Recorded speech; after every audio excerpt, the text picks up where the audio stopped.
ಹುಬ್ಬಳ್ಳಿ ಬಿಹಾರ ಚುನಾವಣೆಯಲ್ಲಿ ಬಿಜೆಪಿ ಮೋಸದಿಂದ ಗೆದ್ದಿದೆ. ಮೋಸದಿಂದ ಗೆದ್ದಂತ ಪ್ರಧಾನಿ ಎಲ್ಲೂ ನೋಡೇ ನಾವು. ಹುಬ್ಬಳ್ಳಿಯಲ್ಲಿ ಸಚಿವ ಸಂತೋಷ್ ಲಾಡ್ ಹೇಳಿಕೆ, ಇಡೀ ದೇಶದಲ್ಲಿ ಬಡವನಿಗೆ ಭೂಮಿ ಇದೆ. ಇಂದಿರಾ ಗಾಂಧಿ ಕೊಡುಗೆ ಪಾಕಿಸ್ತಾನ್. ಬಾಂಗ್ಲಾ ವಿಭಜನೆಗೆ ಕಾರಣ ಇಂದಿರಾ ಗಾಂಧಿ ಅವರನ್ನು ಅಟಲ್ ಬಿಹಾರಿ ವಾಜಪೇಯಿ ಐರನ್ ಲೇಡಿ ಅಂತ ಕರೆದಿದ್ರು. ಅವರ ಜನ್ಮದಿನ ಅಂಗವಾಗಿ ಕಾರ್ಯಕ್ರಮ ಮಾಡಲಾಗುತ್ತೆ. ಅಧಿಕಾರ ಬದಲಾವಣೆ ವಿಚಾರಕ್ಕೆ ಹೈಕಮಾಂಡ್ ನಿರ್ಣಯ ಕೈಗೊಳ್ಳುತ್ತೆ. ದೆಹಲಿ ಸ್ಫೋಟ ಆದಾಗ ಪ್ರಧಾನಿ ಎಲ್ಲಿದ್ರು, ವಾಪಸ್ ಬರಬಹುದಿತ್ತಲ್.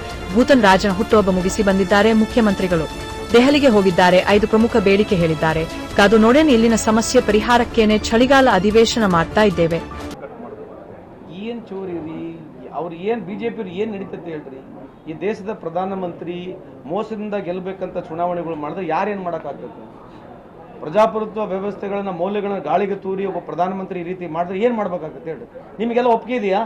ಹೋಗ್ಲಿ ಬಿಡ್ರಿ, ಕಾನ್ಶಿಯಸ್ ನಮಗೂ ಇಲ್ವಾ? ಎಲ್ಲರಿಗೂ ಕಾನ್ಶಿಯಸ್ ಇದೆ ಅಲ್ರಿ. ಅದನ್ನು ಸಮರ್ಥನೆ ಮಾಡ್ಕೊಳ್ಳೋದು, ಅದನ್ನು ಓವರ್ಲ್ಯಾಪ್ ಮಾಡೋದು, ಏನೋ ಒಂದು ದೊಡ್ಡದಾಗಿ ನಾವೆಲ್ಲ ಸುಳ್ಳು ಹೇಳ್ತೀವಿ ನಂಗೆ ತೋರಿಸ್ತಕ್ಕಂಥದ್ದು ಆಯಿತು. ಬ್ಯಾಲೆಟ್ ಕೌಂಟಿಂಗ್ ಆಗಿದೆ. ಯಾವುದು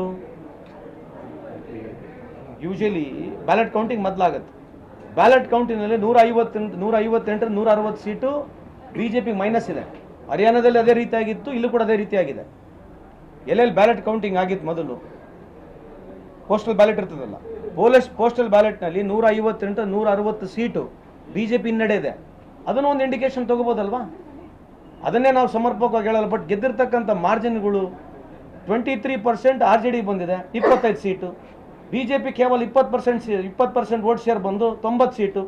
25 ವರ್ಷ ಯಾವುದೇ ಒಂದು ಪಾರ್ಟಿ ರೂಲಿಂಗ್ನಲ್ಲಿ ಮಾಡಿದ ನಂತರ 100 ಸೀಟ್ ನಿಂತ್ಕೊಂಡು 90 ಸೀಟ್ ಗೆಲ್ಬೋದಾ? ಹೋಗ್ಲಿ, ಅವ್ನು ಪಾಸ್ವಾನ್ ಕ್ಯಾಂಡಿಡೇಟು. ಅವನು ಲಾಸ್ಟ್ ಟೈಮ್ 134 ಸೀಟ್ನಲ್ಲಿ ನಿಂತ್ಕೊಂಡು 5.7% ವೋಟ್ ಶೇರು. ಈ ಟೈಮ್ ಕೇವಲ ಬರೀ 27 ಸೀಟ್ನ ನಿಂತ್ಕೊಂಡು 5% ವೋಟ್ ಶೇರ್ ಬರ್ತದೆ. ಯಾರು ಕೇಳಲ್ಲನ್ರಿ ಇವೆಲ್ಲ ನಾವು? ಈ BJP ಯಾರು ನೀವು ಕೇಳಲ್ವಾ? ಕೇಳ್ರಿ ಹೋಗಿದ್ದಾನೆ ಹೆಂಗ್ರಿ ಆಯ್ತು ಅಂದ್ರೆ ಏನು ಅರ್ಥ? 134 ಸೀಟ್ನ ನಿಂತ್ಕೊಂಡ್ರೆ ಪುಣ್ಯಾತ್ಮ 5.7% ವೋಟ್ ಶೇರ್ ತಗೊಂತಾನೆ. ಈ ಟೈಮ್ ಕೇವಲ ಬರೀ 27 ಸೀಟ್ನ ಕಂಟೆಸ್ಟ್ ಮಾಡ್ತಾನೆ. 5.5 ವೋಟ್ ಶೇರ್ ಇದೆ. ಹೆಂಗ್ರಿ ಸಾಧ್ಯ ಅದು? ಪರ್ಸೆಂಟೇಜ್ ಆಫ್ ಪೋಲನ್ನ ಯಾವ ರೀತಿ ಕ್ಯಾಲ್ಕುಲೇಟ್ ಮಾಡ್ತೀವಿ? ಅದೇ ನಾವು ಪರ್ಸೆಂಟೇಜ್ ಆಫ್ ವೋಟ್ ಶೇರ್ನ ಕ್ಯಾಲ್ಕುಲೇಟ್ ಮಾಡ್ತೀವಿ, ಪೋಲಿಂಗ್ ಅಲ್ಲ. ಅದೇ ವೋಟ್ ಶೇರನ್ನೇ ಯಾವ ರೀತಿ ಕ್ಯಾಲ್ಕುಲೇಟ್? ಅದೇ ನಾವು ಕೇಳ್ತಾ ಇರೋದು. ನೀವು ಅವನಿಗೆ ಕೇಳ್ಬೇಕೀಗ, ನಮ್ಮನ್ನು ಕೇಳೋದಲ್ಲ.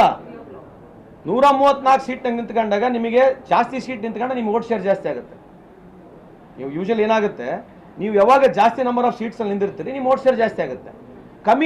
ಕಮ್ಮಿ ನಿಂತ್ಕೊಂಡು ವೋಟ್ ಶೇರ್ ಹೆಂಗೆ ಜಾಸ್ತಿ ಆಗುತ್ತೆ? ಅರ್ಥನೇ ಆಗಿಲ್ಲ ನನಗೆ.